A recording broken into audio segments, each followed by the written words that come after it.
It's time for the Alien Conspiracy Podcast. We are your hosts, Agent ETA, Agent Ether, Agent Kruger, and Agent Anderson. Come along as we examine UFO sightings, conspiracies, and all things strange. You can follow the show on Twitter at AlienConPod.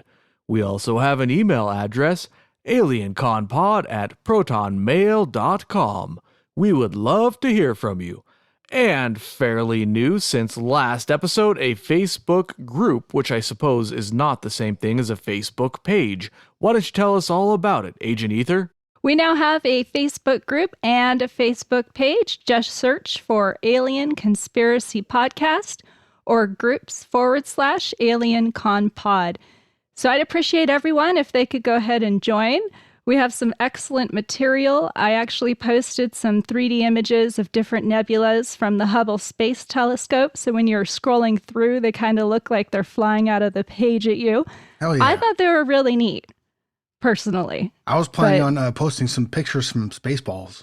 I mean, that would work too, considering the last episode. It'd be like a theme. Like that one scene where that they're they catch the stunt doubles. Remember that one? Oh, yeah. I thought you were going to say the one where he says, I see your Schwartz is as big as mine. That would work too. Yeah, there's a lot of memes there. Schwanz? And also, have you guys seen these Gray Zone comic strips? No, they're really funny. If you go onto the Facebook group page, I've posted a whole bunch of them. They're kind of like Far Side, if you guys remember Far Side. Oh, hell yeah. Extraterrestrials, then you'll hell like yeah, it. Dude. No, I remember Far Side at the elementary school book fairs. Far Side was the shit. Yeah, so it's like that with extraterrestrials. It's really funny. Okay. Yeah, they're pretty funny. And we got related articles, videos, and we have announcements about the podcast. And I posted a very important one today, Agent Anderson. Yeah, so something strange happened this morning. We hit 100,000 downloads this very morning. Yeah. Hell yeah. So that's a very exciting milestone. When I started this show, I was just doing it as a hobby. I never, ever actually expected anybody to really listen to it. And it turns out that a lot of people have. So huge thanks to all of our fans who have listened to the show since our inception. And we will continue to put out episodes. And we have some pretty big plans lined up for the future, such as we're going to start a Patreon. I got some guests lined up that may or may not happen, so I won't say who they are just yet. Exciting times. Huge thanks to all of our listeners. Yeah, it's extremely exciting, man. It's kind of like hard to deal with. Like I could have never imagined people wanted to listen to the bullshit that spews out of my mouth, you know? Hey, let's keep it going. It just comes with it, man. Just be you. Keep being you. Hell yeah, dude. That's the best way to go. Celebrate this To celebrate this momentous occasion, I went ahead and splurged and got a bottle of Crystal Head vodka. Yes. This is I've always wanted to try this, but it's like $50 a bottle, so I never did. It's delicioso. This is the vodka made by Dan Aykroyd's company. And if you don't know who Dan Aykroyd is, he is the godfather of this podcast. I mean, he never actually agreed to that, but I'm going to go ahead and say it anyways. Yeah, by default. He is, by default, right? If you're not familiar with him, he's really into like aliens and stuff. And he knows. Trust me, he knows. You bought the skull. He knows. He's connected to every skull. If you just place your hand on it, look due north, you can talk to him anytime you want. So yeah, anyways, I thought it'd be like the coolest way to celebrate would be to get, Dan Aykroyd's vodka. So I did. It's pretty good stuff, actually, like surprisingly good. Dude, it's extremely smooth. Yes, sir. So yeah, I don't drink. That's a sin. In the refining process, I mean, they pour the stuff over crystals and stuff, you know? I mean, like, what is it, diamonds? Some kind of diamond or some shit? Like so it's like distilled 4 times and filtered 7 times. And the last 3 filtrations, they run it through some like diamonds or something. I don't know exactly what the deal is with that, but it sounds cool, so why not? Like diamond-infused water. Badass. Dude, you're picturing like a whole cave of diamonds, but it's probably just like one. Yeah, I was just thinking that. Thank you. Yes. I was picturing like one little fragment. Like a wide, vast bed of diamonds, in which, the vodka is, released into, and it flows through, slowly. You know what I mean? It's Mr. Aykroyd is probably a visionary. He probably lives on top of a diamond mine. That's what I imagine. And he goes to his basement and it's just filled with rare gems and diamonds.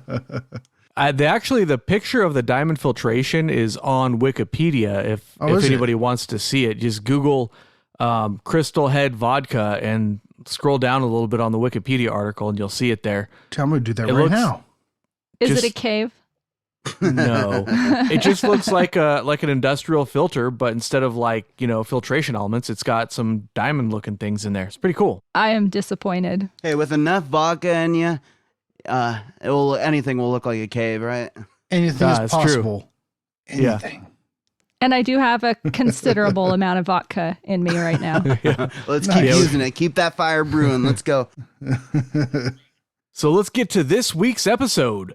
Chemtrails. Yeah. We finally mentioned the topic of the episode. Oh yeah, just a few minutes in. I've seen this picture, by the way. Okay, so 3 quartz filters used with Crystal Head vodkas. I'm sorry. No. Chemtrails. No. Yes, chemtrails. My bad, dude. I just want to say, by chemtrails, he means a chemical reaction of condensation trails, right? No, that's not what I mean at all. Yeah, whichever comes first. But yeah, I could talk about this vodka all night. It is delicious. But we should, get on with the show. Yeah, normally I'll say the topic right away, but for some reason I forgot to this time. Anyways, so chemtrails, yes. The general idea is that there's something maybe in jet fuel or that jets are releasing through some kind of spray nozzles in the air sometimes. And that's why when you look up and you watch a jet go across the sky, most of the time it'll leave a contrail behind. It depends on environmental conditions, which I think maybe Agent Ether will get into a little bit, but it depends on the conditions. And usually it'll dissipate fairly quickly. Sometimes this trail will persist for even hours and hours, all day even, and it'll kind of spread out and turn into a cloud. And sometimes there'll be crisscross patterns. So the general idea that people think that this might be used for things like weather control or modification, cloud seeding, to counteract or worsen global warming, or to put things like barium in the atmosphere for facilitating, HARP, so that it can send radars and communications over the horizon. Some people think that it's used for population control, or that it's responsible for the rise in sinus infections, asthma, respiratory problems, lower birth rates, and fertility. And cancer. Yeah, I left that one out. Yeah. So we'll get into all this.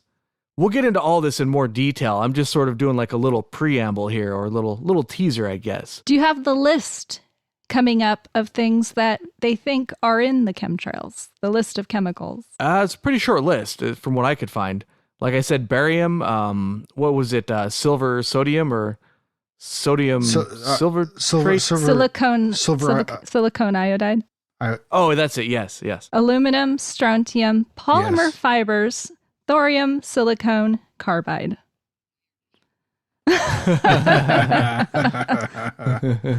Now, this is one of those topics to me that, every once in a great while I'm drawn towards, just because of the interest involved.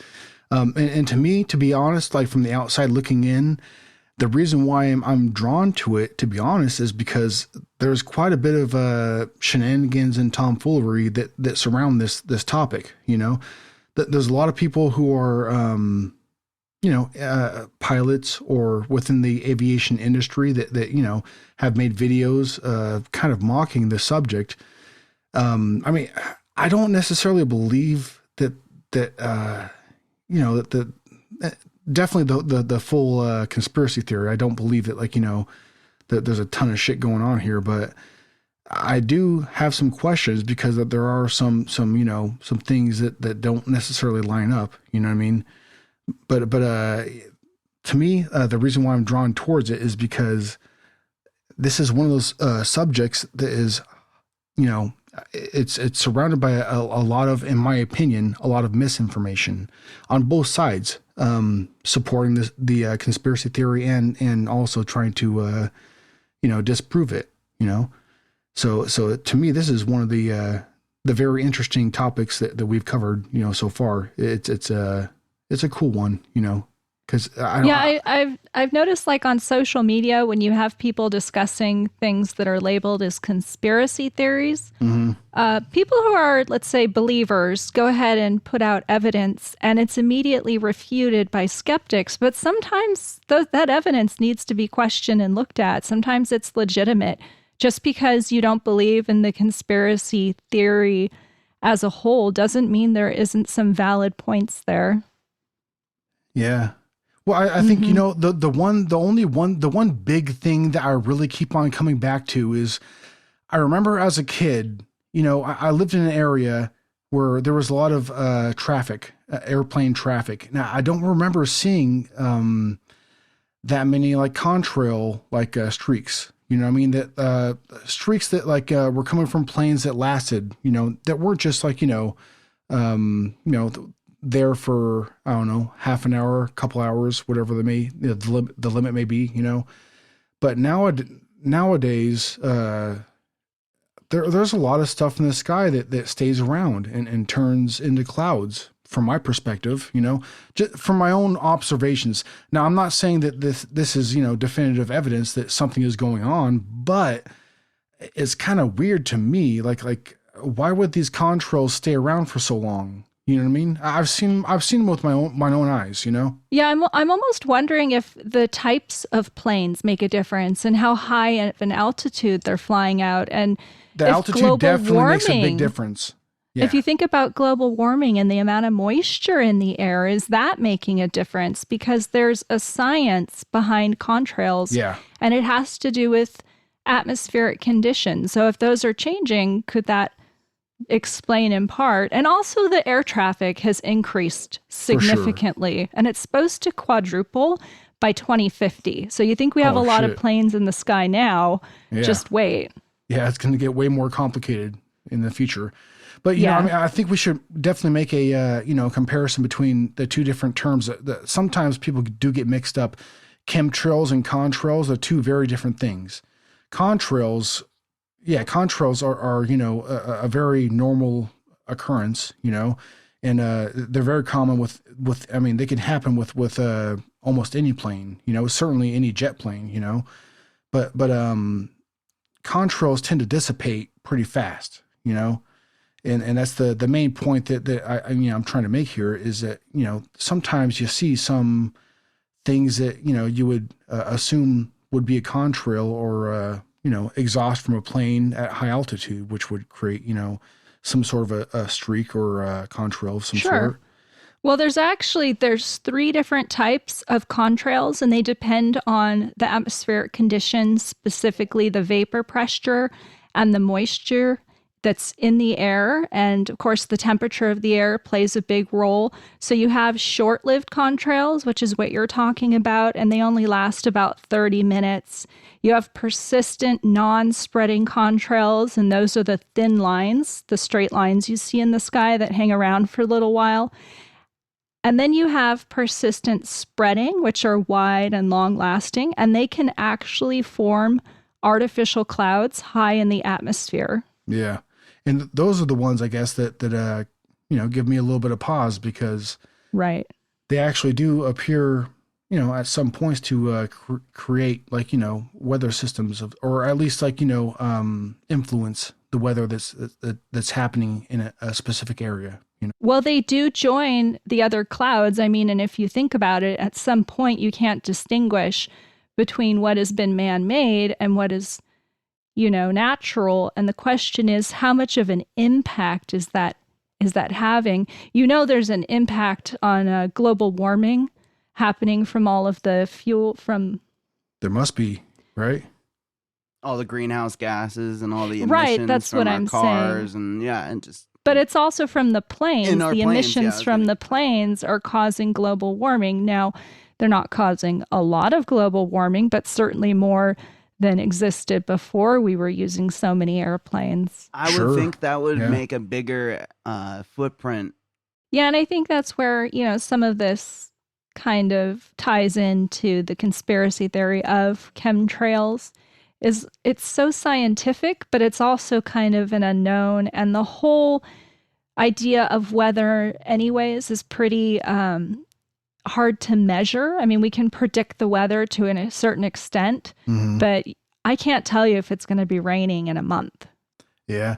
Well, and one of the things I kind of wonder about as well is, advanced technology, I guess, right? Like, what do we not know as far as how like cloud seeding and weather modification, those type of technologies that have been around for some time now. They're nothing new. You know what I mean? Oh, we use them in warfare too. I mean, we touched base on it a while back with how we used it to slow down the enemy's, supply routes. Cloud seeding, just that very simple thing right there. I mean, it's not simple, but that technique is used all around the world nowadays, whether it be the Middle East or in Europe or in, the United States as well. I mean, it's all over the place, and it's used quite extensively. So it must work. I would say, We should also talk about how that, like we mentioned with contrails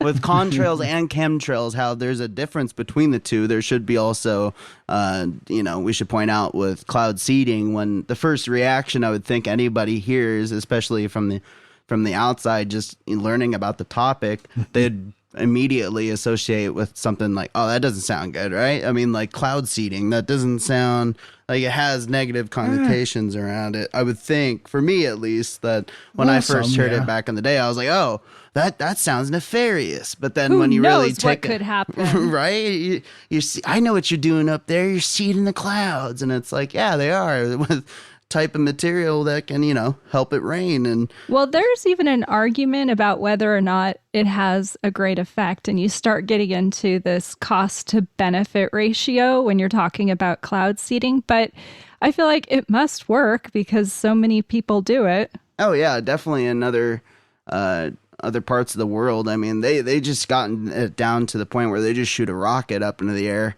and if it's in the right area, it can definitely saturate clouds so it can induce rainfall for their dried crops, which that sounds like a win in my opinion. But what would be hopefully that doesn't contain, now it just gets to a different world or subject when it's like, is there something in that, like you could throw something in a cloud, it can soak it up like a sponge and then rain death on people. I'm just trying to figure out, never mind. Weaponized cloud seeding? Is that what you're talking about? No, I was just going to say that I wouldn't know where to go from there. Like, I don't know what type. I couldn't find a concrete evidence that says, like, oh, this would be a good chemical that you could expel into the air that, can do negative things to us. Yeah, because silver iodide and calcium chloride are both pretty benign. Our bodies, they don't really have a high toxicity or low toxicity to the silver. It doesn't really affect us. It affects marine life. So they switched to calcium chloride, which is essentially just a salt. Wait, so they're pretty. Fluoride? Are you making the connections here? Come on. Yeah, I know. It's good for your teeth. Right? Weather modification. Yeah, weather modification is good for your teeth. Yeah. Oh man! All right. Never mind the fact that it may make you a mindless drone. One of the really interesting things I found looking through here, I've never seen this personally, but at first I found witness statements saying that they saw like a cross pattern or like a checkerboard pattern of contrails in the sky, and they find this very suspicious. So I said, well, if a lot of people are seeing it, there should be pictures, right? And yeah, there actually are tons of pictures, tons of videos you can go online and look for, where you can see these very bizarre, like this perfect grid patterns that have been made with contrails. And it doesn't, I mean, I've lived under very, very heavy flight traffic pretty much most of my life. And that's just not how flight patterns go. They don't go in grids like that. It's really weird to see grids of contrails in the sky. Like, I've never seen that personally. So, I mean, that kind of made me take a step back, and go, huh, why would they fly like that? I've seen the exact thing that you're describing right now. When I lived in Riverside, California, I used to. I've seen that exact same grid pattern. Now I've seen pictures online that were much heavier grid patterns than what I've seen. But when I was living there, man, I saw some grid patterns as far as like, you know, like the trails leading off of planes and stuff. That's the only thing it could have been. Now most of the patterns I'm talking about, I saw after the fact. I didn't see the planes actually leaving them there. You know what I mean? No, but this I've actually, I don't know how to. So where I used to live for a number of years was under John Wayne for a long time, and that was the actual person. No, yeah. He was a cool dude up until he died, though. That was kind of weird. I heard he had a toupee. Is that real? Hey, I can't rat out the Duke like that. No, I was to say though, under the airport, however, that I would be woken up by a huge plane, or it definitely was loud, and you would see the planes screaming over you. There was a few times that it would be a cloudy day, though. Keep in mind. And it would be rather cold, but I would see when the plane was taking off, it wasn't hard to just stare at, you know, whatever plane was taking off. And when you were out in my backyard, and I would see, you know, what would look and to appear to be some sort of, I don't want to say chemical coming out, but there was something coming out. Now, it could have been just a contrail, and like I said, temperature was a factor, but this was on takeoff, so they're going low. Landing gear still down, coming up, kind of thing. Like, but I mean, I saw it, and that's where I'm like, ooh, now that's odd. On takeoff, they're revving the engines up pretty high. I mean, they're using. Oh, these were on the wings. These were on the tip of the wings. These were on the tip of the wings. The those contrails. Substance that would be coming out, it was on the tip of the wings, and it would just be. Doesn't it have something to do with the pressure between the bottom and the top of the wing, something like that, like that creates those trails? I would think you would get that at higher altitude. That's what I'm trying to say, is not so low where you could see it very. I mean, I saw it clear as day, and it's hard to say like, oh, you should have been there to see it. And I know it's you know, I don't have much evidence to back it up. I don't have video proof and whatnot, but I know what I saw. Yeah.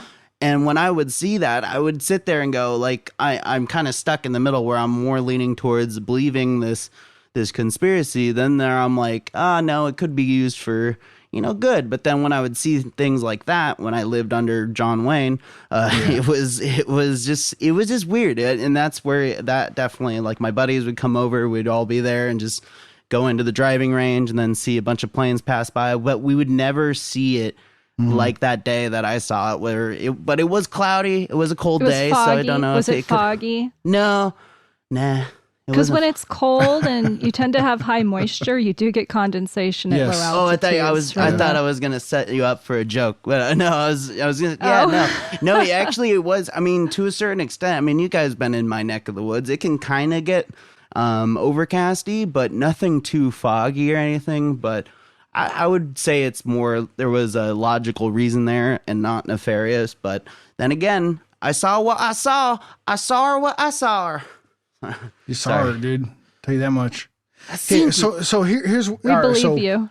I have a theory here. So here's what may have possibly happened, right? So you had this guy named Hank Curtin, right? He's a truck driver, right? Oh, and this whole situation is placed in San Francisco in the early '80s, right? I think 83, right? So this guy, wait. No, shut up. Anyways, this guy. I haven't heard this one. This is new. This guy, Hank Curtin, right? He gets caught up in this bizarre conflict between supernatural spirits in Chinatown, right? In San Francisco in the early 80s, right? And so. Is it Little Trouble? Is it Little Trouble? A little bit. Just a little bit of a trouble? A little bit. Okay. It is. Yeah, it totally is, dude. So yeah, he gets caught up in this battle, right? And like, one of his good buddies, right? That he gambles with all the time and stuff, right? Yeah, he has his girlfriend. It's a green-eyed woman, right, from China that gets kidnapped, right? By this. Whoa, that's big trouble, man. Yeah, wait, she has green eyes. Yeah, this sounds really unbelievable. Yeah, she has green eyes. I was following you up until this point. Yeah. I mean, it's very odd, right? I mean, it's a unique, but this is what happened, right? So, anyways, you're in Chinatown in San Francisco in the early '80s, '83, by the way. Anyways, so his buddy, right? His green-eyed fiance, right? Jack. I mean, I'm sorry, Hank. Whoa, Jack, looking cute. Yeah, no. Hank, must help his best friend rescue the girl, from this evil motherfucker. I mean, suckafu named High Pan, not Low Pan. And so High Pan, is that a kind of food? Maybe. I'm starting to get hungry. High Pan from Shitty Pork. Yeah. So High Pan is an ancient spirit, that he's immortal, right? But he's a tortured spirit, so he desires to be like a mortal version of himself. You know what I mean? So I think this immortal spirit High Pan, I think he possibly could be the person that is emitting these clouds from the back of planes. You know what I mean? Like he's No, I think it's one of his men. I think it's one of his cronies. He wears a rather large hat, slaps his hands a few times, and it's like he gets electricity shooting out I'm his hand. assuming this is a movie. I didn't think this whole thing through, but it anyways. sounded like some Big Trouble in Little Chinatown. I think they need to remake it because I'm like actually interested, but not in an 80s movie. So I call for a remake. I hear a remake? Please. If the powers that be are listening, whoever is concerned with those decisions about remaking movies, please, for the love of God, please do not remake this movie. Please don't, because it was made. It was stay made. It was with perfect. me here. It was perfect. Stay with me here. The main hero should be a woman. They nailed it the first time around. Yeah, just like Ghostbusters, right? I need some more conspiracy juice. Speaking of movies, have you guys seen this? It's called Snowpiercer. Yes. I have. Yes. Okay. I can't believe it. Yes. Are so you the familiar government with the conspiracy theory involved with this movie? The government sprays chemicals into the sky to stop global warming and creates a new ice age. Are you familiar? All right. So Snowpiercer supposedly actually is a continuation of the Willy Wonka Chronicle. Yeah, I've heard that I have read part 2 of Willy Wonka and the Chocolate Factory. Is that what we're talking about? No, we're talking about just the movies. Have you ever seen that movie? What, Willy Wonka and the Chocolate Factory? Oh yeah, I know you have. Snowpiercer. How dare you, sir? I mean, the one with Gene Wilder was really good. The one with Johnny Depp is a perfect example of why you shouldn't remake classics that were already done perfectly. Yes. That was so creepy. Yes. So creepy. Hello, so wrong. Murray. It was so wrong. What's he say? He's like, "Don't touch that squirrel's nuts." Like, that's not even funny, dude. Yes. What do you say it like that? Everything was wrong, dude. Yeah. Everything. Have you seen Snowpiercer though? No, I'm just bringing it up because I did my research and I have like pages and pages of notes. Oh, and it was like the perfect transition. So don't hate me. Is that the one with the train? Oh, we have seen that. I lied. I was going to say, it's a good watch. It's a good film. I'd be sore to tell you everything that happens. You got to see it first. Well, don't tell everybody. It's a spoiler. Spoiler. It ain't no Willy Wonka or Escape from New York or Big Trouble in Little China or anything, Okay. All right. What was this episode about again? This was chemtrails. It was chemtrails. Oh, that's right. Chemtrails. Yes. Now, we spoke about weather manipulation. Now, I've heard of other, theories that are associated with this topic. Now, human control or mind control was one of them. Well, before we continue on that, I found just a real quick one that goes along with the whole weather control thing. Somebody or some people seem to think that chemtrails is actually a fake term that was made up by the CIA or whoever's behind all this to discredit the entire thing, because chemtrails suggests that people are being sprayed with chemicals when in fact that's not the goal at all. The goal is to put particles up in the atmosphere for weather control reasons. So this one kind of goes along with the weather control. So if by calling it chemtrails and calling it a conspiracy theory, it just kind of makes the whole thing go away. That's a real quick one I just wanted to throw out there before you continue on. Well, this ties into the week before last, we did an episode on Bill Gates. Right. And Bill Gates is a big funder of geoengineering at Harvard, where they want to do studies on weather control and weather modification. They were supposed to do a big study this year, And there was so much controversy, they had to cancel it. So they're not going to do their experiments anymore. And they were just to test instruments. They weren't even to actual do weather modification because we don't have that kind of technology yet. But because of the chemtrail thing, I think, and the whole idea going around that Bill Gates wants to block out the sun, combined with the movie Snowpiercer. Mm-hmm. Was it the albedo? Sorry, Agent Anderson, but was that albedo experiment that was through Harvard? Scopex was the name of the experiment in conjunction with the Swedish Space Corporation. I guess they have an operation up in the Arctic. Okay. Yeah, I saw something about that one too. Yeah. Mind control is always a possibility, always, and they are also controlling your subconscious too. I guarantee you. They're pissing in our drinks and making the frogs gay. Well, what's the first thing? What's the first thing you think of when you hear like these type of conspiracy theories? Right, tinfoil hat. Right. First thing, you know. Well, I want to know how it causes mind control. I'm actually really curious. I didn't see any subconscious information. It forms your subconscious. It's one of the things. It's like fluoride. It's a reactionary thing. Mentioned. You know what I mean? It just dulls time. Your senses and weakens your ability to say no, and so that you become a weak state of mind or an easily manipulated sheep. Yeah, a sheeple. Yeah, exactly. You're lemming. Stop drinking the water. You stop taking the pills. You know, stop breathing the air. Stop breathing their air. Yeah, you know. Okay. So I mean, I think there's, you know, but I was just saying it was just one of the theories, one of the many, you know, things. Not many, I shouldn't say. It's like a whole plethora of things. But I've also heard that word. It could be used as a you know, just like. I mentioned earlier before that we started the podcast that I also, when I was younger, I heard how, you know, this has been around for a good while, but around 2010, we would talk about how, you know, the chemtrails that are left in the sky with the microparticles of like foil or like a reflective material was going to be used as a, you know, mirror type of deal for, say, like HARP or some sort of, you know, other great super weapon that we have to spread, you know, an accident, if you will, or have our reach extended. Black flag event globally, and have a black flag event. You know, I don't think it's. I don't know. I don't think. I don't think either. I don't know all the time, dude. It's fun. I don't like to think. It hurts and it's dangerous. When I start thinking and it starts working, watch out. But. You know, but I've also, besides the whole mind control and weather manipulation, there's also the just, you know, slowing us down and making us just trying to kill us off. So, you know, trying to control the population. And the dumbing down of the population? I'm not just dumbing down, but just poisoning us overall, you know? I mean, cancer affiliation, diseases, stuff that's like, you know, we don't want in our body. And they're bringing it to us. But...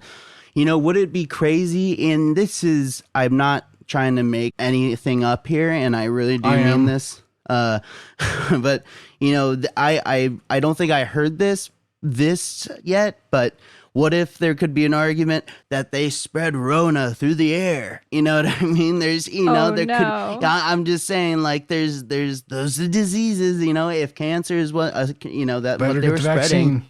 You know, the Rona could have been something that they're spreading, you know, it's just point in the end. It's just, they were trying to poison the well, trying to kill us somehow. And this is just one of the ways that they could do it. I think the Rona got the mark of the beast, bro. They actually did that before. What? Did what? They actually did that once before. They did a biological experiment. I forget the exact dates and the name of the operation, but in the Bay, I believe it was in the Bay Area, they released what they believed at the time to be like a benign virus that it would spread to people, but it wouldn't actually make anybody sick. And they did that to kind of track biological warfares or whatever, just to see what would happen or how fast it could spread in the population and that kind of thing. And turns out this virus they used actually did make some people sick. But I read about this a really long time ago, so I forget all the details. But anybody who knows what I'm talking about will know what I'm talking about. And should maybe leave a comment on our Facebook page so we know. Let us know what the hell am I talking about right now? Because I don't know. Me neither. Have you guys heard of Morgellons disease? Mordor? Excuse you. Now what? So a lot of people who are worried about chemtrails, who believe that it's a major issue, describe this feeling of thread-like fibers growing in their skin, like parasites. That and they call it is Morgellons a very disease. Uncomforting idea. Very accurate description of their pain. That I can imagine like that that type of one feeling. That type of feeling would drive me absolutely freaking nuts. Oh, absolutely. Have you ever had carbon fiber on your skin? I mean, that's what that reminds me of. That's horrifying. Doctors say it's delusional. They call it delusional parasitosis. Wow. Well, that sounds even like an if easier... it is, it sounds terrible. It's in your head, bud. Yeah. Good luck with that. Either way. I mean, probably because they aren't taken seriously. If they say, well, I think this came from chemtrails and I have this problem, I can imagine that a doctor wouldn't take the issue very seriously. So that doesn't seem fair, but I think we also never used to wash our hands before surgery. You know what I mean? We would just go from one patient to the next, but then we had to learn the hard way, so hopefully that's not what we're experiencing, is something that is so new and no information's on it, and that, people are getting hurt because of it.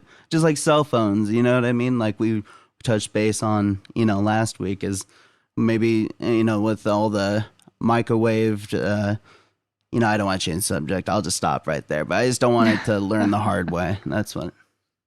But yeah, no, actually, in speaking to the doctors and all that stuff, they can, not all of them, but they can be years behind the curve. And just to give you an example of how ridiculous things can get, when they first started coming out with knowledge of like germs and bacteria and like microscopic stuff, the first people who were trying to present evidence of that stuff, there was a strong coalition of people who treated them as complete crackpots. Like, that's nonsense. You guys are all making that stuff up. It's, so it doesn't matter what it is. Beings, you're crazy. Yeah, exactly. The little people that live in my skin. I don't know where. So I don't know where we were. Let's see. Me neither. But I enjoy it. Yeah, me neither. But we don't have much structure to this one. But I want to talk a little bit about a patent I found, because a lot of the skeptics that I saw when I was reading through discussions and stuff, they would talk about like, this is all BS. It's not even possible or whatever. It turns out that there's actually some science and stuff behind using contrails or whatever to modify the weather. So I found something called patent 5,003,186, or no, 5,003,186. So 5,003,186, which was approved on March 26, 1991, called the Stratospheric Welsbach Seeding for Reduction of Global Warming. And I took a couple of paragraphs out of this patent that I thought were particularly applicable to this topic. You can read the whole thing if you want. It's available online. But so it says, one proposed solution to the problem of global warming involves the seeding of the atmosphere with metallic particles. One technique proposed to seed the metallic particles was to add the tiny particles to the fuel of jet airliners, so that the particles would be emitted from the jet engine exhaust while the airliner was at its cruising altitude. While this method would increase the reflection of visible light incident from space, the metallic particles would trap the long wavelength blackbody radiation released from the Earth. This could result in net increase in global warming. And then skipping a bunch of it and going back down further on, it says, the greenhouse gases are typically in the Earth's stratosphere at an altitude of 7 to 13 kilometers. This suggests that the particle seeding should be done at an altitude on the order of 10 kilometers. The particles may be seeded by dispersal from seeding aircraft. One exemplary technique may be via the jet fuel as suggested by prior work regarding the metallic particles. Once the tiny particles have been dispersed into the atmosphere, the particles may remain in suspension for up to 1 year. And looking at this, says suggested by prior work. I'm not sure what that prior work may be. I'm assuming they're not referring to what they've already said before. Maybe they are. I don't know. The point being is that there are people out there, scientists, who believe that this is a thing that's possible. And if there's a patent for it all the way back in 1991, that means that, it was probably thought up by the military even well before that. So the idea here is that you could put some kind of additive into jet fuel that would pass through the jet engine and out into the atmosphere. We're probably talking about really, really small particles because they would have to be able to withstand both the heat of combustion in the jet engine, and they would have to be small enough to get through the fuel filters and not clog up the engine at the same time. Yeah, that's kind of crazy, dude. Yeah. So this is a real thing. So that's the reason I wanted to read that, is because a lot of people think, oh, that's complete sheer nonsense. Nobody would be able to do that. Put it's something like in the fuel. Atmospheric additive. Yeah. So, but that's one of the foremost theories of the contrails, is that you put something in the fuel of every jet plane so that it's not a special deal. Literally every plane up there flying around is emitting chemtrails. That's what the idea is. And that's what this patent is suggesting we do. Yeah. And also, if that was implemented, then like the people involved with it, as far as like the ground level, like people who are working on whatever these vehicles are, they would have no knowledge of it. You know what I mean? So they wouldn't, right. They wouldn't know what they were doing. You know what I mean? Yeah. You can definitely slip that right under their noses. Yeah. Oh yeah. 100%. Yeah. I mean, we're talking about probably even microscopic additives to the fuel that you just, I mean, even if you looked at it, with your naked eye, you wouldn't be able to even see it. Yeah. Right? Because here's the thing also, like in the aviation industry, between like now and like, let's just say like the 60s or even the 70s, if you want to give them a little bit more credit, how many, big leaps have happened in the aviation industry as far as like, the public industry, what's available to the public, you know what I mean? Not that many, man. Like as far as like how more efficient jet engine, and fuel being burnt, yada yada. Exactly. Well, they're not much more advanced than they were before. You know what I mean? There have been some pretty significant developments, but not like there are for the military. That's for sure. Exactly. And yeah. I think the main reason for that is probably because of the testing required for civil aviation or commercial aviation is very, very different than what's required for the military. And it's the military is way more streamlined, right? So let's say if you have like a Cessna that's flying around, a lot of those things, they don't even have fuel injection. They're still flying around with good old fashioned carburetors. Well, and the reason for that is, I think that's by design. To be honest, my personal opinion is that's by design, because what's available to the public should not be anywhere near the level of capability. Well, it might be, but there's no reason why you shouldn't be able to have fuel injection on your Cessna. But sure. the reason why that's so hard to do is because in order to do that, they would have to come up with a kit to retrofit the existing motor, right? But that wouldn't be good enough. They would have to test that kit under many, many conditions, including destructive testing, meaning that they would have to test it to failure and even crash airplanes to test it. The point being that just to get a simple part on the airplane to upgrade it, they have to go through extensive testing. Go look up the price on a magneto for a Cessna. That's basically like your distributor cap that you're going to have in your car. It sends out the sparks to the spark plugs. Those, I forget what they cost, but we're talking about thousands of dollars just for one part. Serious money, just because of how extensively this stuff needs to be tested before it goes onto the market. And I think that's why there's such a lag.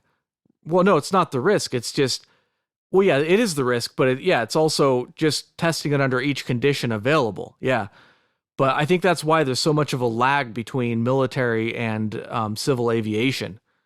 It definitely counts for some lag, for sure. Yeah. But in my opinion, not all of it. Yeah, maybe not. I mean, you don't need like a Mach 2 capable jet fighter to cart people around as well, But hey, why wouldn't you? But why wouldn't you, though? You know what I mean? Yeah. Well, they did have the Concorde for a while. I mean, that was pretty cool. Anyways, I digress. Another really interesting thing I found was actually like an academic paper called Stratospheric Aerosol Injection Tactics and Costs in the First 15 Years of Deployment by Wake Smith and Gernot Wagner. And I'll just read the abstract to this paper. You guys can all look it up if you want. Just Google that title. But it says, we review the capabilities and costs of various lofting methods intended to deliver sulfates into the lower atmosphere. We lay out a future solar geoengineering deployment scenario of having the increase in having the increase in anthropogenic radiative forcing beginning 15 years hence by deploying material to altitudes as high as 20 kilometers. After surveying an exhaustive list of potential deployment techniques, we settle upon an aircraft-based delivery system. Unlike the one prior comprehensive study on the topic, we conclude that no existing aircraft design, even with extensive modifications, can reasonably fulfill this mission. However, we also conclude that developing a new purpose-built high-altitude tanker with substantial payload capabilities would neither be technologically difficult nor prohibitively expensive. We calculate early year costs of $1,500 a ton, one of material deployed, resulting in average costs of $2.25 billion a year over the first 15 years of deployment. We further calculate the number of flights at 4,000 in year one, increasing by 4,000. We conclude by 4,000 per year. We conclude by arguing that, while cheap, such an aircraft-based program would unlikely be a secret, given the need for thousands of flights annually by airliner-sized aircraft operating from an international array of bases. So, wow, that was a long one. Dude, I don't know what you just said, but I can tell you that I have a raging semi right now. It's definitely a journal article because it's so wordy. Well, the point being is that they basically did a study and they determined that, yes, this stuff is possible and it would not even be that expensive to do. So $2.25 billion a year sounds like a lot of money, but if you're talking about the government, I mean, come on, dude, they piss that away on toilet seats and stuff. Like, that's nothing, for the government to be spending on something like this. But anyways, this is just another little piece of evidence suggesting that, yes, these programs are possible. I can just add that they've done some polls. Now, these are always, I feel like when they say we've done some polls and 1 in 100 people think this, I mean, we're talking about a small sample size. Agent Anderson done some polls. It's not like they poll everyone in America and they get their numbers. So they did a small study and they found that 5% of Americans completely believe in chemtrails. That's a real thing. It's a government program for nefarious reasons. Oh. And internationally, up to 17% of people believe there's something going on as far as chemtrails are concerned. And geoengineering. As far as what's concerned? Geoengineering. Okay. Something nefarious having to do with chemtrails. 17% of people internationally. Wow. Yeah. Well, I know that one thing that has been stated within the idea of like Agenda 21 or the Great Reset is like, the great powers that be, desire a decrease in the world's population as far as 2/3, of the population of the world. So could this be one thing that's being used in conjunction with other processes as well to decrease population? Well, how are the rich and powerful protecting themselves from these chemtrails, them and their families? It seems so random. It does, and I've heard that argument before, right? Like if there's stuff being released in the atmosphere, then why were the rich, the powers that be, the people who are controlling these strings, what have you, why would they do this, right? Because they'd be exposing themselves to the same atmospheric contaminants that everybody else would be, right? But if there is a defense towards it, then, well, they would be the ones in possession of it. You know what I mean? So they just have that high level of morality. Include us. We'll go too. I would say just like the reason that I was living under or living near an airport is that like it's just if the rich and powerful have it their way. You know, I'm just talking, feeding into the theory here that they just get to live in the places that, you know, there is no flight path. The air quality is immensely better than you'd get for the lower income families and stuff that have to put up with that. But like you can definitely look this up if you want to, that there are studies that poor air quality leads to learning disabilities, respiratory issues, like families that live next to highways and stuff like that, like or children high that grow power. up. Yeah, there's that too. But yeah, respiratory, I mean, air quality definitely does play a factor in some sort. I don't know. Maybe it's just like they just get to live in the best places, so they don't get to put up with that bullcrap. Yeah. Well, speaking of, I saw an article earlier on Snopes.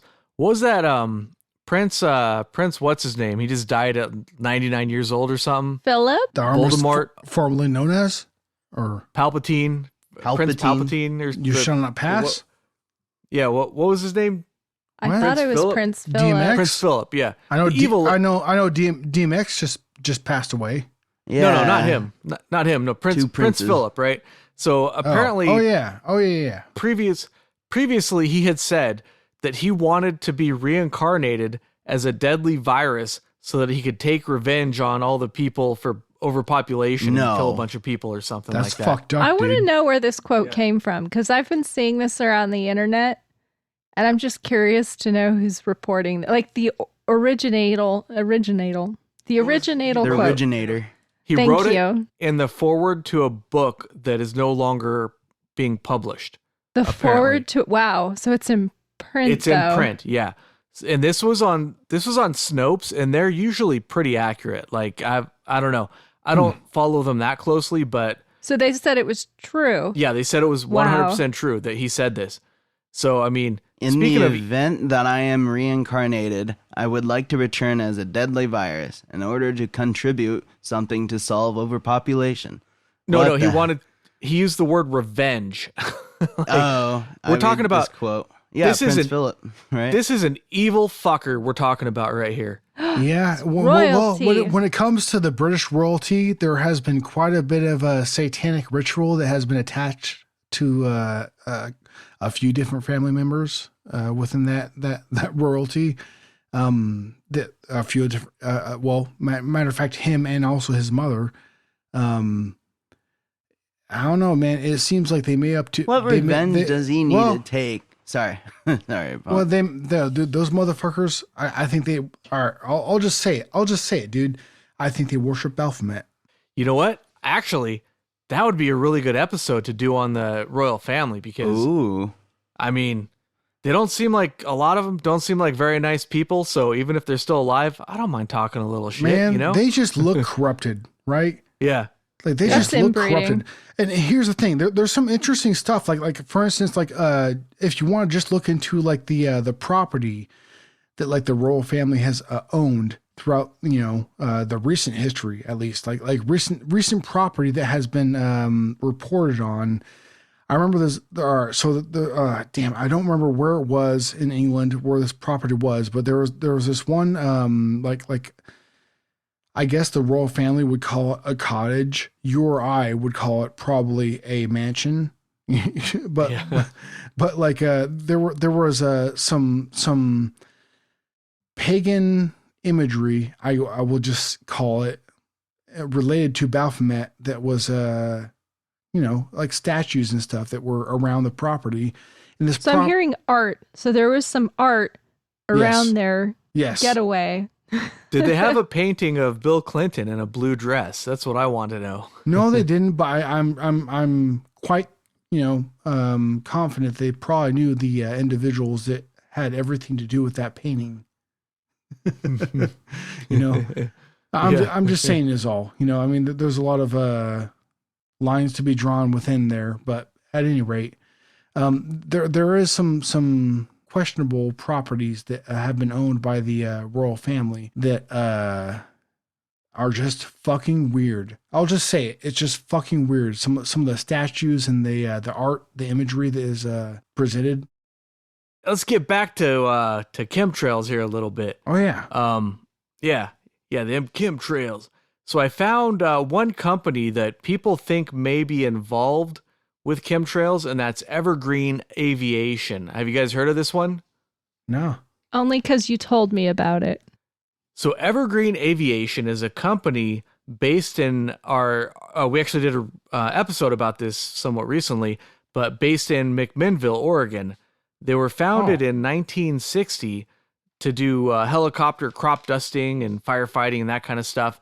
In 1974, they bought a regional carrier and expanded into passenger flights. They were part of the Civil Reserve Air Fleet, and that's when you have civilian airliners or privately owned airliners or whatever that can sometimes be used by the military for when it's needed for certain things. Like Evergreen helped with transporting troops to the Gulf War in 1991, for example. And they went bankrupt in 2014 around the same time that their founder and CEO died. So the reason this company's interesting is not because of, being a passenger airline with roots in the helicopter industry or whatever, but they were actually known to work very closely with the CIA. And they're believed by conspiracy theorists to be involved with the chemtrails. They had different parts to their businesses, like they handled packages and stuff as well. And people think that this could make a really good front for moving things around for the government, kind of on the DL. But here's a quote from Wikipedia that kind of quotes its founder as well. It says, in addition to its work for the CIA, Evergreen's airplanes and helicopters had once supported the United Nations peacekeeping operations in 30 countries, flew insect eradication missions throughout Africa, were used for illegal drug abatement spraying, whatever the hell that is, in Mexico and South America, helped build the Trans-Alaska Oil Pipeline, and developed and serviced the offshore energy market worldwide. All told, Smith said, his company flew in 168 countries over the years. We were all over the world. Everywhere they needed a helicopter, they needed an airplane as well. And I like that quote because it goes over just all kinds of stuff. These guys had their fingers in all kinds of pies. On their website, which I couldn't find this on their current website because the company, maybe because of when they went under, and I'm not sure what they still do. Maybe they're still around doing something, but their website used to say that they use drones for surveillance as well, and they also were into weather modification. Now, here's where the conspiracy is.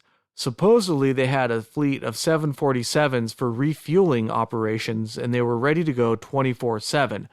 But they actually never refueled anything. So the idea is that these refueling, quote unquote, refueling vessels were actually used for chemtrail spraying. I don't know if it's true or not. I mean, probably not, but it's still like a really fun conspiracy theory, especially because this company is known to have been in cahoots with the CIA, and they definitely worked with the CIA very closely on a lot of covert operations. Shocking news. But yeah, as far as chemtrails goes, that's pretty much all I have. Yeah.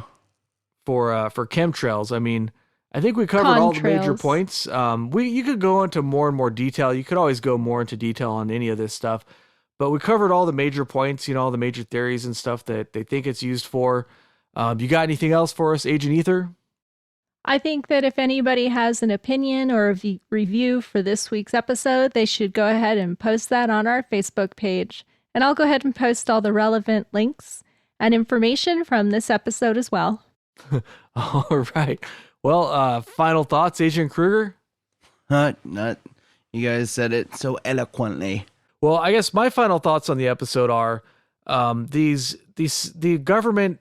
Certain people within the government, like let's say the CIA or whoever, they have absolutely no limits on what they're capable of.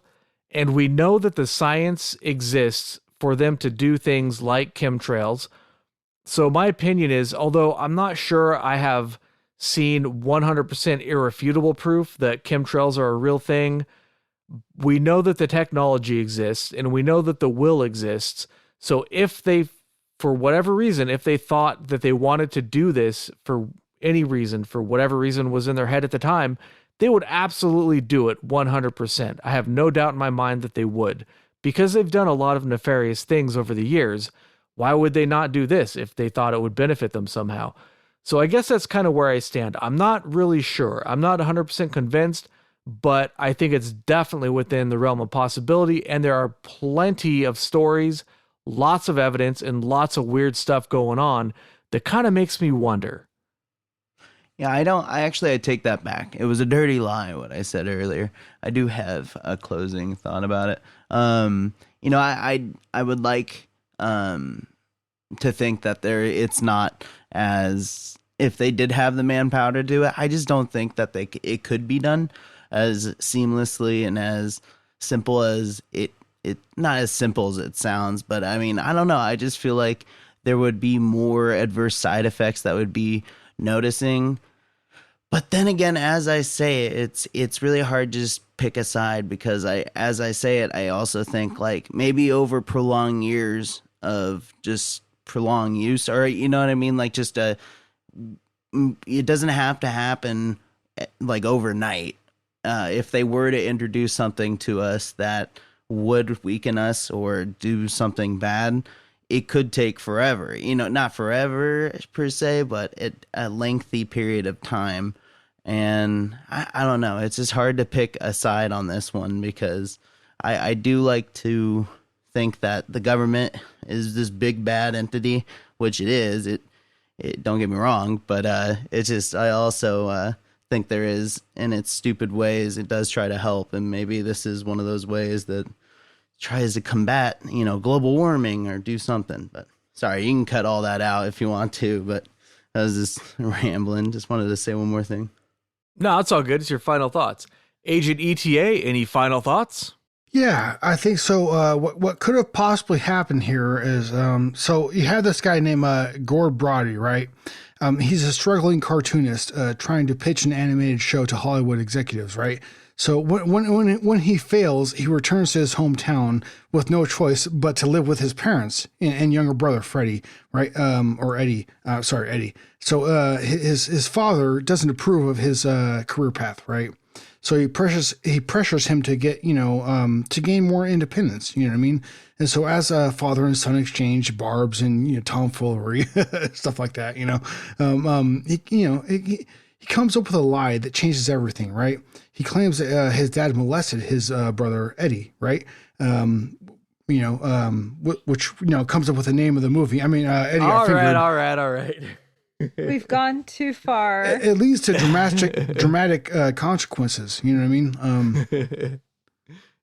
I think guess. This episode is over. His father is very proud of him. Proud. Yeah, he gets him a LeBaron, as a matter of fact. Yeah. Who's got a LeBaron? Do you have a LeBaron? Yeah, dude. What kind of movies are you watching? The best. Only the best. The best ever. All right. Well, I think we'll end it here. It's been long enough. I think we met our time goal on this one. All right. Thanks for listening. If you wait, hold on. Let me try that again. too much Crystal Head vodka here. Okay. Thanks for listening. You can follow the show on Twitter at AlienConPod. We also have an email address, alienconpod@protonmail.com. We would love to hear from you. And don't forget to check out our Twitter, don't forget to check out our Facebook group and page, AlienConPod.